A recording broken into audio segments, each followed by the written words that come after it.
This is From the Courtroom to the Boardroom, the podcast for the next generation of legal leaders with me, Simon Gibson. I was a lawyer for 13 years until I walked away from legal practice and entered the world of business. I'm now CEO of the Spirant Group and I lead a portfolio of businesses in the UK and Australia. On this upbeat podcast, I tackle the big issues facing law firms and businesses alike with the help of intriguing guests. Are you ready to rewrite the script? Then it's great to have you along for the ride. Hello friends, welcome to the podcast. Hope you're well. We're talking new models for law firms today. The reason why I wanted to touch upon this topic in the podcast is that when I started my legal career, and most people I know, they followed a very traditional path. They went to do a law degree, they did their legal practice course, they then followed a relatively traditional route into qualified legal practice. And then, of course, after that, the expectation is you stay put, you hang around, and you hope for the holy grail of partnership to be reached at some point in the firm that you're working at. Now, that didn't work out too well for me, it has to be said. And it doesn't work out that well for many lawyers, particularly those of us who are quite entrepreneurial and quite ambitious. And that partnership model doesn't necessarily give us a platform to accelerate our career as quickly as we would like.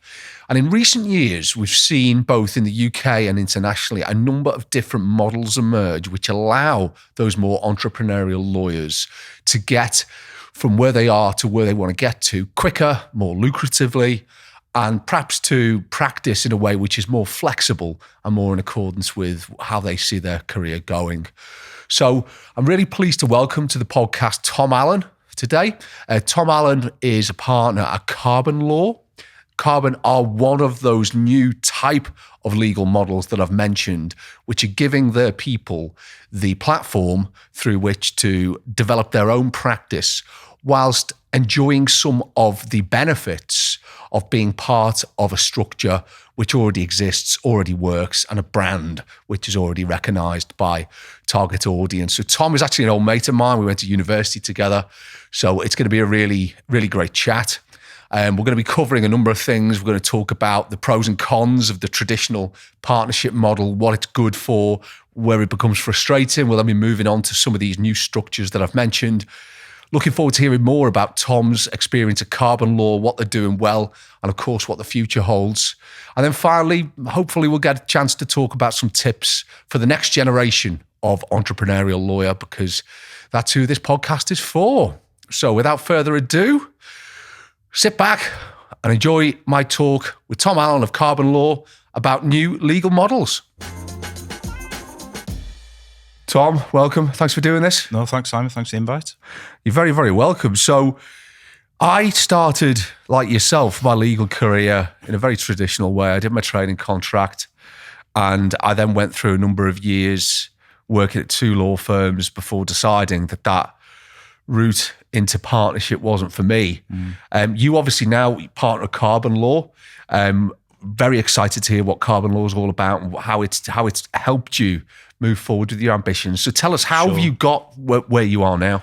Well, it was a bit of a long road. Traditional route, very similar to yours, really, to a certain extent, although mine was a little bit smaller, if you like. So I started off in a very small practice back home in West Wales, did my training contract, moved up to Cardiff, again, a bigger sized firm, a regional, mid-sized firm, with the traditional elements of going newly qualified, assistant solicitor, strive to be an associate, with that partnership bracket there at the top. Whether it was attainable or not, who knows. But what happened then, went to a niche firm then, because I specialise in family law. Went to a niche firm, but then just for family reasons, decided to move back to West Wales. A bit too many sort of escape to the country style programmes. We thought that'll be nice, live down there. Then we got down there and it didn't really work out. So came back up to Cardiff and I joined another family law firm. I was there for a good 10 years. And whilst I was there, great people to work for, lovely, but I was a bit comfy, if you like. So it wasn't a challenge, but what I could also see was there wasn't really that obvious route for career progression. Also at the time, I didn't have a huge amount of ambition. I was just glad to get back into Cardiff after having maybe sort of 18 months or so where things weren't working out back west. So I wasn't pushing on that front, but then I was concentrating on the work, raising the kids, renovated a house. There was a lot going on. But then when I sort of settled down and thought, right, I've got to now think about where my career's going, it was clear that the route wasn't necessarily there in the firm that I was at. So a friend of mine she'd joined Carbon Law a few years prior to me. And so I just started talking to her about it. I wasn't even aware really that this was an option. I hadn't really seen this sort of type of business before. Because at one stage, I did a lot of research into becoming a sole practitioner. And I think it's fair to say that it's not an easy route by any means. No. And the costs are prohibitive. The bureaucracy, the admin of it just all put me off really. And I think it's fair. I don't think the Law Society are massively encouraging of sole practitioners anyway. It's not the way. No, it's a headache for them. It is. Really For the regulators, it's a headache. So the sort of work I was in as well, I thought, well, where do I go? I didn't want to move anywhere, as in geographically. I was in a good firm in Cardiff as well. So I thought, well, I'll either go like to a massive firm where you're a small cog in the wheel, or shrink everything down really small, have sort of minimal costs, if you like. And so I started looking into carbon, and it just seemed to be quite a good fit. Yeah, I mean, so let's get this right. That's interesting. I'd like to just circle back and talk about some of the observations you've made there about the traditional partnership model. But just before we do, so you've gone through the three sort of options that lawyers seem to have now. One is to stay put and hope for the holy grail of partnership. Yeah. Obviously, in speech marks with holy grail, as you will have heard. Yeah. We've then got this opportunity to step out on your own, to start your own business, which is not without its risk and complications either. Now, carbon law, that you've described is a third option. So just tell me what carbon law is and how it differs from those two options. Well, I'm not sure if they're keen on it being known as this, but I sort of regard it as like an umbrella organisation, almost a little bit like sort of barristers' chambers in a way. So you'll have the carbon hub, if you like, and the brand, and they set up a platform for you from which you then run your practice. But so carbon lawyers can run, so they can build their own business within carbon. So if I wanted to have, a trainee or a paralegal or employees, if you like, it can still be done under the carbon model. And it's on a fee share. So there's a percentage of your paid fees each month would go to carbon. But what you're getting in return then is you're getting the platform to work from, you're getting the tech that they provide, you're getting the support. There's a sort of a spirit of referrals as well within the carbon law partners, and you're just getting the autonomy without necessarily all of the risk that you'd have as a sole practitioner. And the expense as well, I would have thought, because I mean, what you described there, you've got a brand which is known and respected. You've got that administrative infrastructure behind you, but then within that, you can grow your own business. Yeah. You can obviously make your fair contribution toward the costs of the platform that you have. Yeah. But that's still, I can see how that's much more preferable in terms of that autonomy you mentioned, and also I would think financially, than staying put within a traditional firm, but without that significant sort of non-negotiable expenditure that you have to make to go out on your own. Like your insurance. I mean, that's the big one, isn't it? Your PI insurance and everything. But it's suited for people. It's a little bit of contradiction here, because there's an entrepreneurial element to it, because you're on your own, really. Yeah. You're starting from scratch. But there's a slight contradiction in it, because if you just wanted to be a lawyer doing your 9 to 5, it lets you do it, really.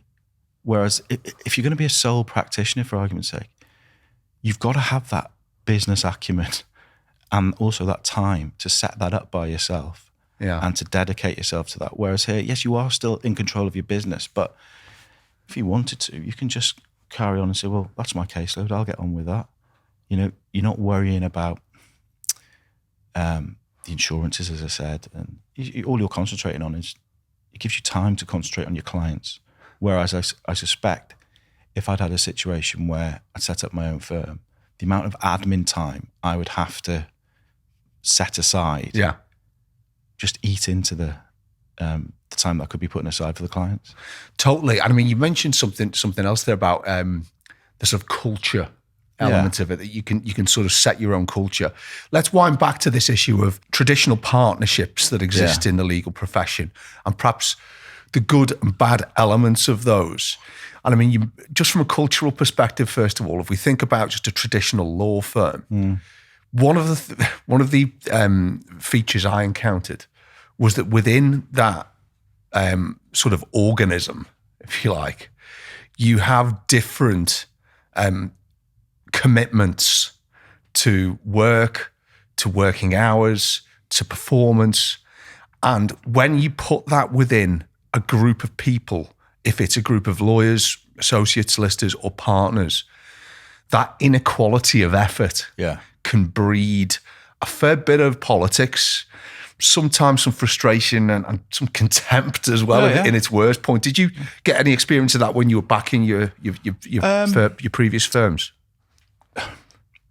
The last firm I was at, there was quite a difficult change in the ownership of that firm, sort of halfway, I'd say about a few years after I joined. Now, that didn't affect me directly, but it made it was clear that sort of going forward, because of the turbulence they'd been through, the scope for progression then was limited. Hence one of the reasons for looking around. But the point that you make about partnerships, and I think you've been through this yourself, you've got a disparate group of people who've just been thrown together by circumstance, and all of a sudden, we're running this business now.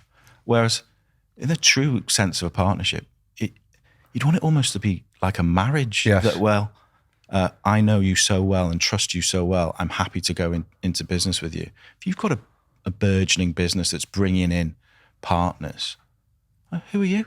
Well, that's the thing. What do you bring to it? And then you get the clashes, don't you? Well, you do. And I always I've heard this comparison to marriages very often, and it's an apt comparison. But I actually think that partnerships are more difficult to get away from. If a marriage fails, then usually both parties will see it. But in a partnership, because you've already got these disparate aspirations. You've already, in some cases, got a lack of unity.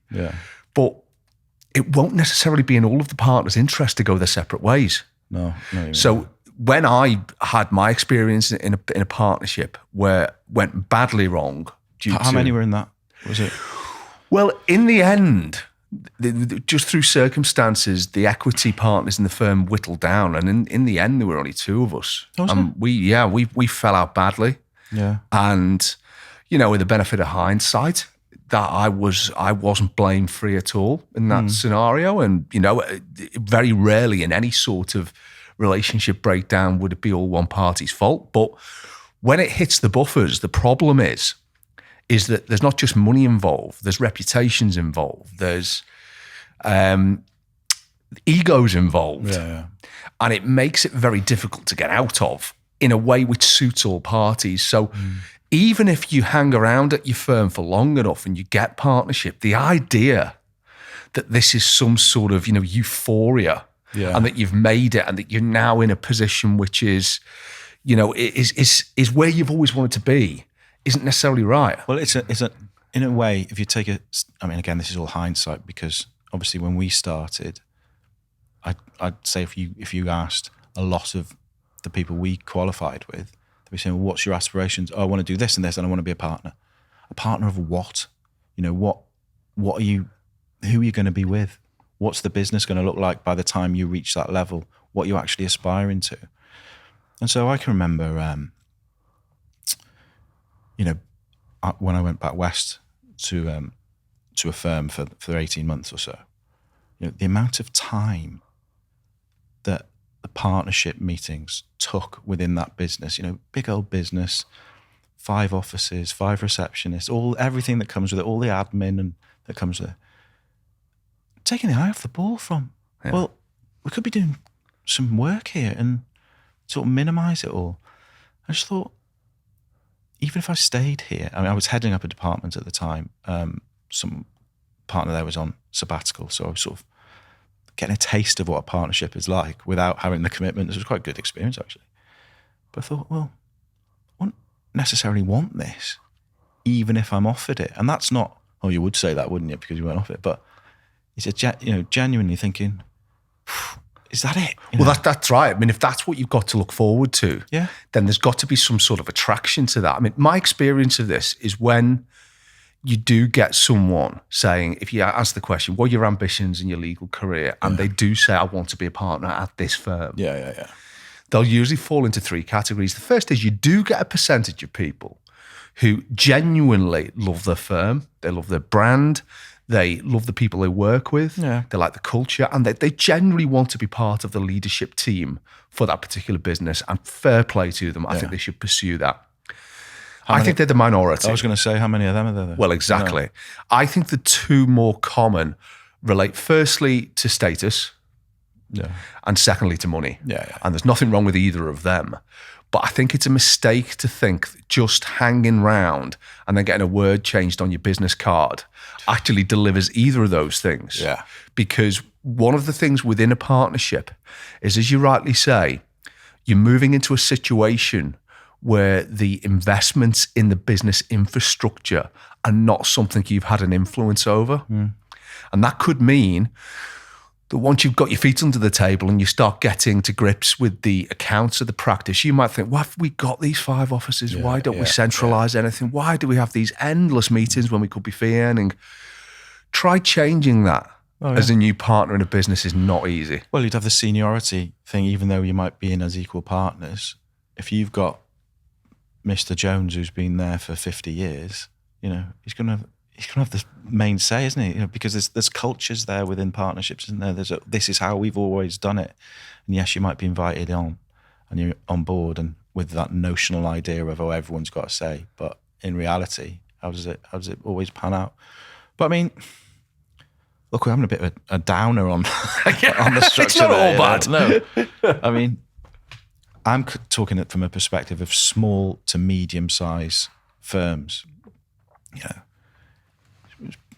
This has worked for years for a lot of people. So I'm not knocking it completely, but just it didn't crop up for me, and it didn't suit me. That's right. I mean, to be fair to you, that is absolutely right. I mean, mates of ours and contacts who work for the bigger corporate firms, I don't think these problems necessarily manifest themselves in the same way. And also, some lawyers do need to be part of a big team with a wide diversity of legal skills. It depends on the work and what they're practicing in. Completely. And certain clients will have a level of expectation. So some clients in the corporate world particularly, they do want someone with a London postcode. They do want someone with a very modern, well-equipped, high street office or really good postcode, as I say. They do want, they do expect a certain level of charging, and sometimes it can be a turn off if they don't get it. So, they want to be stung. Yeah, exactly. We're not aiming at any particular firm, I can assure you. Podcast today is brought to you by Zeus Tech Solutions, who provide dev on demand for law firms. When I was managing partner of a law firm, recruiting and retaining top tech talent was one of the biggest challenges. And we're still, because we didn't have the knowledge in the business to manage and coach a technical team, it was a constant cycle of frustration, downtime, lost revenue, and proclaim lying dormant. Well, for the past 5 years, Zeus have looked after both of Spire & Group's law firms in the UK and Australia, and it's been a game changer. Now we get all of our tech on tap, from IT director to .NET developer, We get that whenever we want. Zeus provide the best use of tech to all of our fee earners with no recruitment fees and absolutely no nonsense. So if you're a law firm who are frustrated with their tech anywhere in the world, go to www.zeustechsolutions.co.uk and hit the live chat option, and the answer to all of your tech solutions, however specific they are, is right there. Better still, if you mention that you heard about Zeus on the podcast, you will get a free health check for your case management system.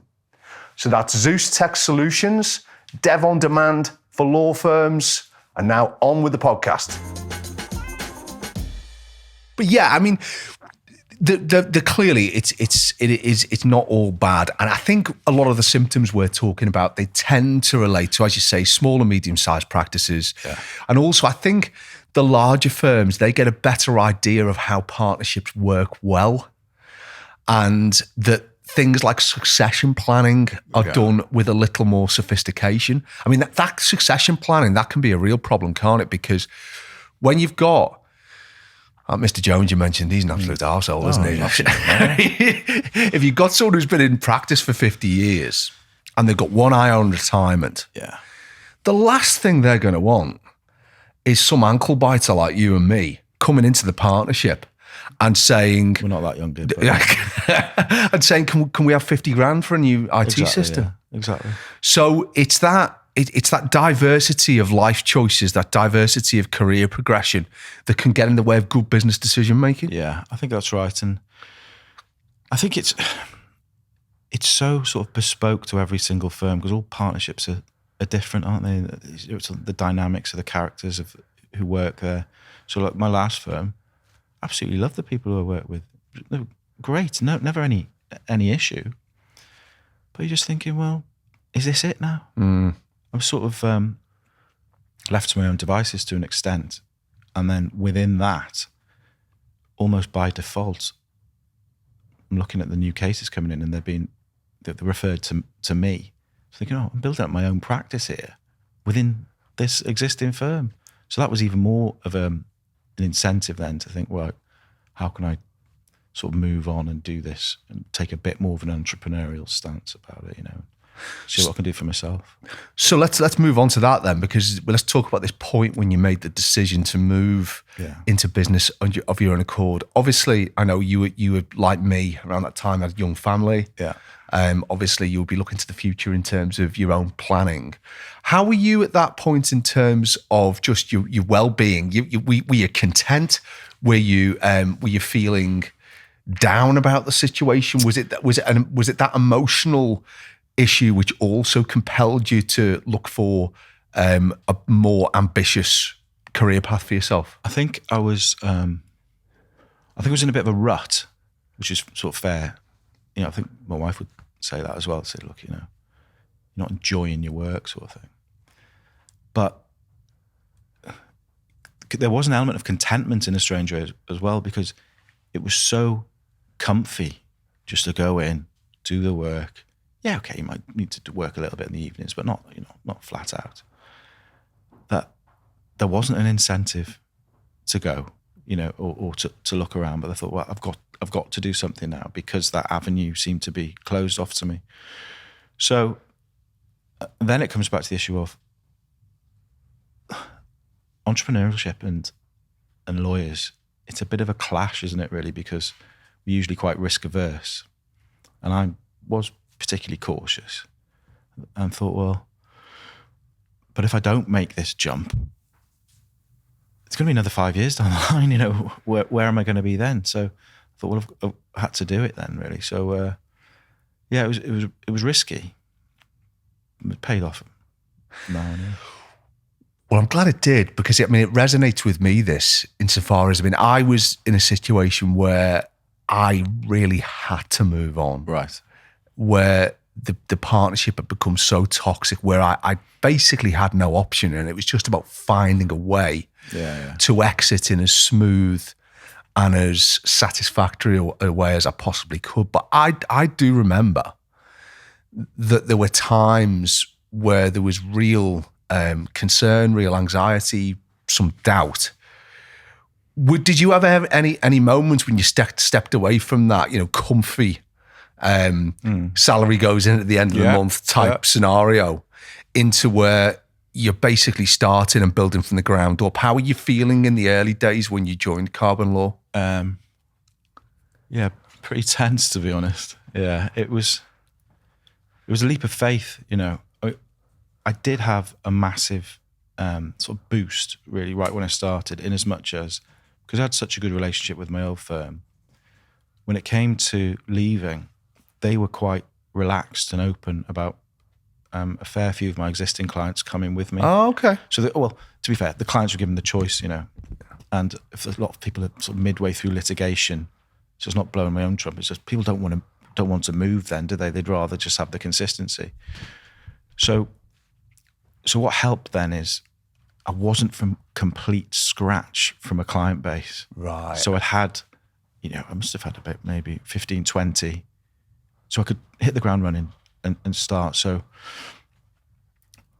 the main anxiety was when I was getting to the end of those cases thinking, right, where's the next one's coming from? But fortunately and oddly, although that had been my main concern about doing this and effectively going solo, I haven't had to worry about it because of referrals of work, and it's just been quite a nice pace since I joined, really. So you backed yourself, and it's paid off. And I mean, I think there's a growing desire, I think, amongst the legal profession to do that. And what's been interesting from my perspective is over the last 10 years or so, there's been a growing number of different models which has provided the vehicle for lawyers to achieve their ambitions in slightly different ways. So we're going to talk about carbon in a bit more detail shortly. I mean, we're an alternative business structure, both of our law firms. Obviously, ABSs were brought in about 10 years or so ago. And the reason one of the reasons we converted to an ABS is because we wanted to bring some non-legal expertise around the top table and into the equity, so to speak, into a profit share scenario. Was that a tough decision to make, or was it just obvious? No, it was obvious, to be honest with you, because I mean, we had people in the business, and particularly in tech, who were absolutely integral to the future of the business. So it made total sense. Get them on board. To make our commitment to them in order and in the hope and expectation that they make it to us. And they certainly have. So the alternative business structures is one thing. They're obviously in the UK. To some extent, they're in Australia. The US, a couple of states are allowing those sort of non-legal ownership structures, non-legal profit share. Remains to be seen how would they diversify. Also, we got other types of models like Axiom in the USA. They sort of allow businesses and consumers, I think, to find a lawyer through a central platform rather than approaching a firm directly. Yeah. We've got the likes of Lawyers on Demand. So there's lots of little variations, I think, of models which allow lawyers to pursue different routes to achieve their ambitions. How much of a driver in your decisions was the fact that you're a family man in all of this? And obviously, lifestyle. Yeah, absolutely. In terms of flexibility, in terms of proximity to the family, in terms of any decisions, in terms of obviously financial as well. Well, it's an interesting one, that, because I started in December 2019. So 3 months before the pandemic, not a great time to go self-employed, you know. So it was that added to the sort of not the risk, if you like, but a bit of jeopardy about it. And didn't stop working throughout. Obviously, it was all shifted on remote working and working from home. It's no problem, because Carbon was set up anyway to facilitate remote working. That's one of the draws of it. So when I first started, I shared an office with a colleague of mine, just really to get to grips with the systems that they had in place and everything. But then after about 5-6 months or so, I thought, well, first of all, you couldn't work together because of the restrictions. But just work from home. It was so smooth and they were almost ahead of some of your more traditional firms, which I think had quite a wake up call around that time from the point of view of the tech situation. But to go back to the point about sort of lifestyle, I mean, I haven't quite got to that stage yet, if you like, where, don't get me wrong, my time is my own now, so I organise my own diary. So yeah, if my son's got a football match or rugby or something, yeah, I can fit appointments around it. But I'm still pretty rigid. I've been institutionalised, if you like, for 20 years of working in private practice, thinking, well, I've got to get my hours in, and you do, even more so. If it's directly influencing your own take-home pay, well, exactly, it is. Yeah. Then that does bring the time is money saying to the forefront, doesn't it? Because I mean, one of the issues I've got with culture, in particular in larger law firms, is that having a flexible life where you prioritise both your work, business commitments, family, your own time, is openly discouraged. Yeah. I mean, certainly some of the larger corporate firms, I mean, I'm not suggesting this happens all of the time, but I do sometimes wonder if they seriously think that anyone is achieving their full work potential at 4 o'clock in the morning. Oh, just flogging them to death. Yeah. Absolutely. Is that still going, do you think? I think it's my impression is that it is still going. Perhaps there have been positive improvements, and I certainly think it's not a permanent state of affairs. But certainly mates of mine who have been some firms, even where there was nothing to do, people would stay until midnight. The responsibility or also the burden of, look, you don't want to be seeing the first to leave. That's the one, and that's not healthy, is it? No, I'd have thought that had moved on a little bit, but maybe not. But I've never been in that sort of circle. But I know what you mean, like friends who work, London-based firms, and when they were newly qualified, they seem to be getting flogged to death. They do, and it seems to be an expectation, almost like a rite of passage that you've got to be prepared to. But you're going to get burnt out. That's not going to happen. It's not sustainable. I mean, the other end of the scale is I had these plans of working from home now. I'll do a few hours in the morning. I'll do that set 4 hours in the morning. Go to the gym. Do this. It doesn't work out like that because you're always on call. Yeah. Phone's always going off. Well, one phone call can rip your diary up, can't it? Really? Yeah. So carbon law. Let's talk a bit more about carbon law. So you joined. You as you described earlier. You had this portfolio of clients that you were able to bring across with you. You're a family specialist. Tell me a bit more about the infrastructure of carbon law. Is there what's the tech like there? First of all, well, so there's the platform. They set up a platform that you can work off. And then the tech they've got Action Step. Which, okay. Yeah, one of the probably the best case management system I've used. I just got to grips with it quite quickly, easy to use, very user friendly, and so we're on that. We've got Action Step going on, subscription to Practical Law, LexisNexis. So it's all there for you, but you can add to it. So for example, I've got a subscription with Bundle Docs. I mean, I know your days of litigation along behind you, but when I first joined, it sounds a bit daft, but one of the things I was thinking of, right, well, when am I going to get my court bundles done? Am I going to need some massive photocopier and stuff? I just silly, minute things like, do I need to get loads of paper? I didn't know what I was doing. But yeah, Bundle Docs, just similar to Adobe Pro, it's now sort of 3 or 4 years on. It seems even silly to think, aren't these good because everyone's using them. But at that stage, it's like, this is quite new. What's this like? So everything's remote now, isn't it? Core bundles, everything's as paperless as possible. So got a bit of tech with that. Subscription to Bundle Docs. You basically build your own court bundles, which would have taken me or secretary half a day. You can sort it out in half an hour. Yeah, I know quite, just to talk back both through those different pieces of tech infrastructure you've got. Yeah. I know Action Step quite well now. I mean, they are, I think, the leading practice management system in the legal sector. Obviously, cloud-based is a huge advantage compared to the more clunky, sort of thicker systems. Yeah. But also, it is a very user-friendly system that can be easily adapted. I mean, our business, Zeus Tech Solutions, we develop a number of practice management systems on behalf of law firms, and certainly the adaptability of Action Step, the functionality of it is far superior than anything we've ever seen.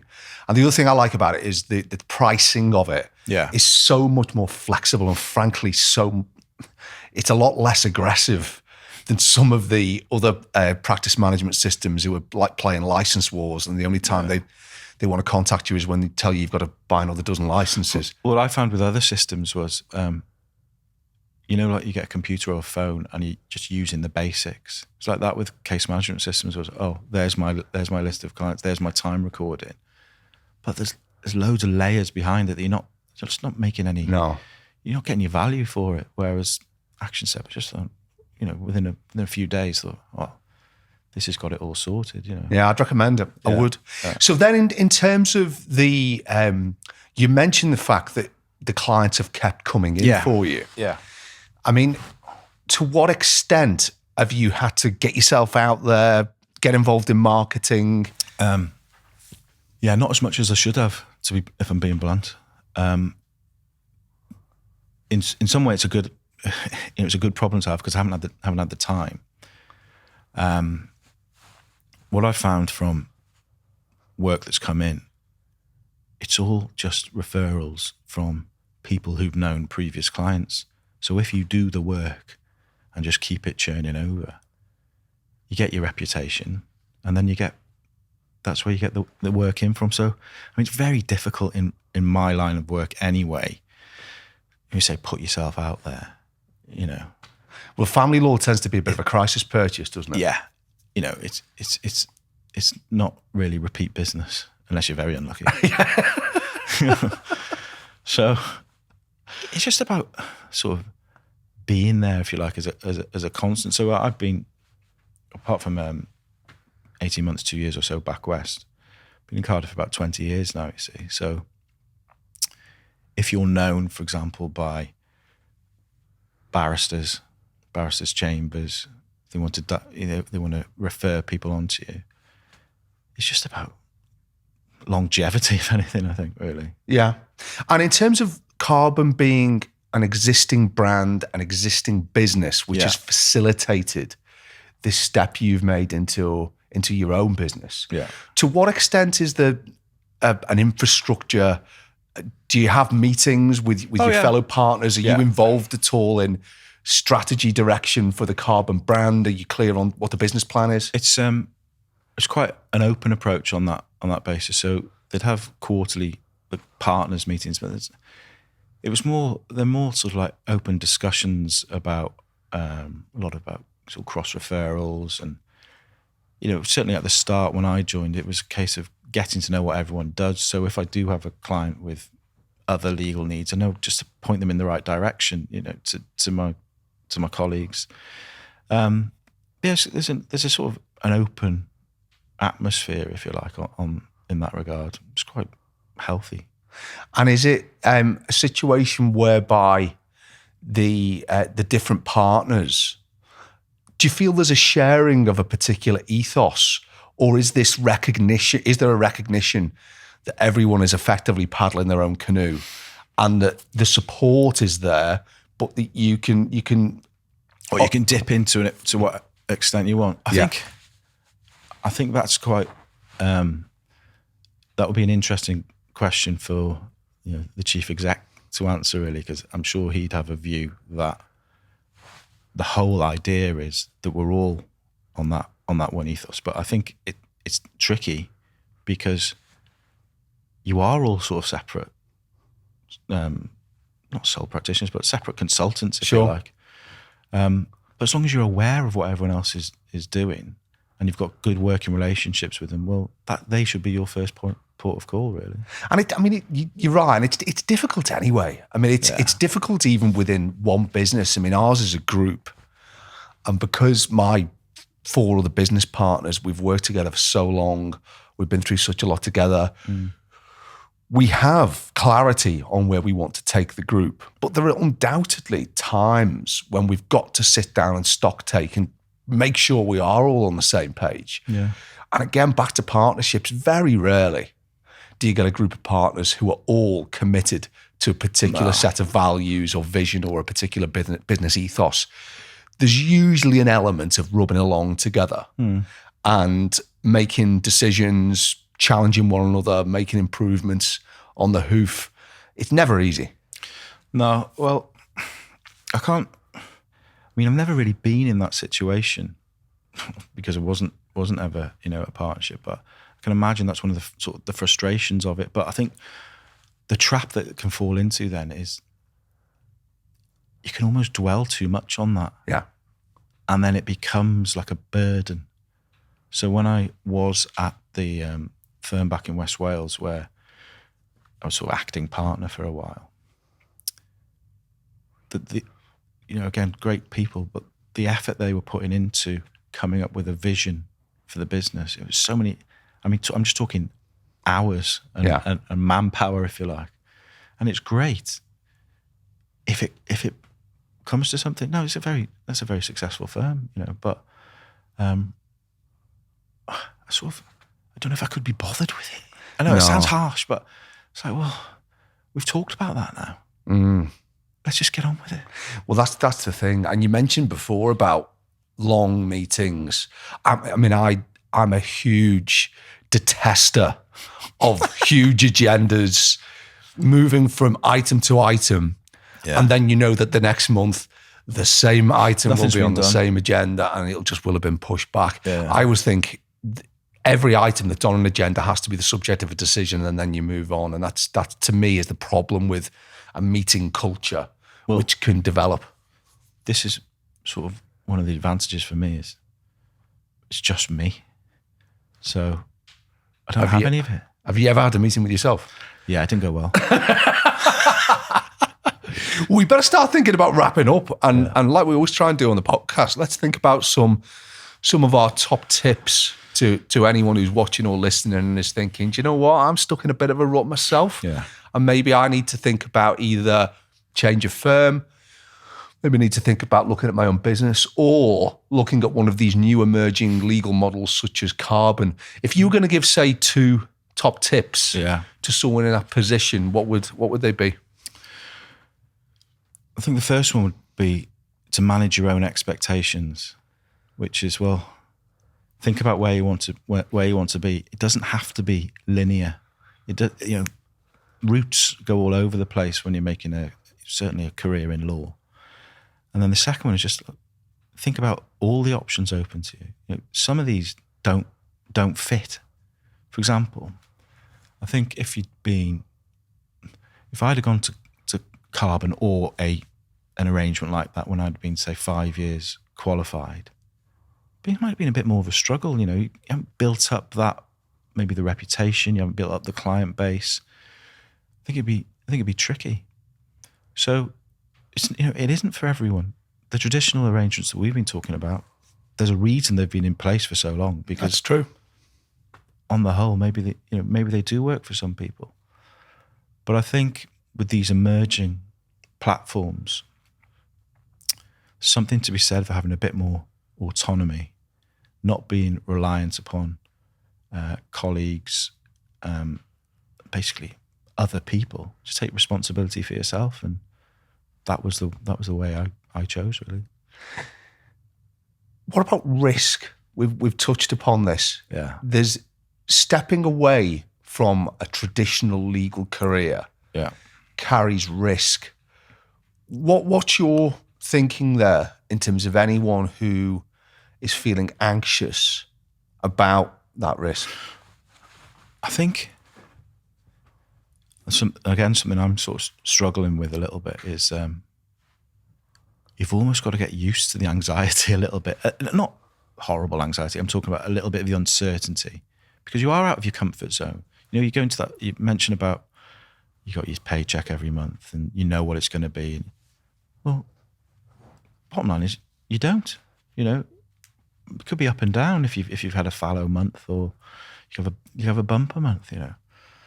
But you got to learn to be sort of comfortable with the risk and be comfortable with your decision. To think, okay, well, if I am going to do this, it's not going to be easy. There's going to be bits that you're good at. There's going to be bits that you struggle with. But ask people for help as well. Ask colleagues who've been through the same thing.